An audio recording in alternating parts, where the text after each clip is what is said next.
আজকে প্রথম কথা যেটা আমাকে বলতে হবে যে আমি নিশা। তুমি কি বলছো তাহলে তুমি ঈশা নও?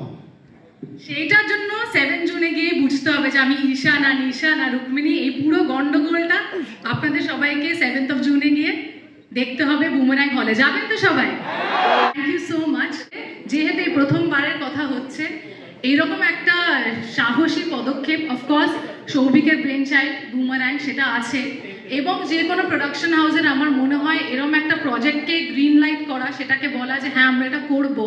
And most definitely it is a very risky venture, because সাধারণত কাউকে রোবট যদি বলি এগুলো প্রচণ্ড ভাবে হলিউডের দিকে বেশি মানে চলে, আমরা বেশিরভাগ দেখেছি। তো বাংলা ছবিতে এরমভাবে প্রথমবার এবং এরম একটা ক্যানভাসে আমার এখনো মনে আছে আমি যতবার সেটে ঢুকেছি আমি এক একটা রোজ নতুন করে সেট দেখতাম এবং বিশাল বড় বড় সেট দেখতাম। যখন বাইকের কথা শুনি, এই তোমরা কে বলছো গো জিদ্দা খুব গ্রাউন্ডেড মাটির মানুষ, তোমরা সবাই এগুলো কি বলছো?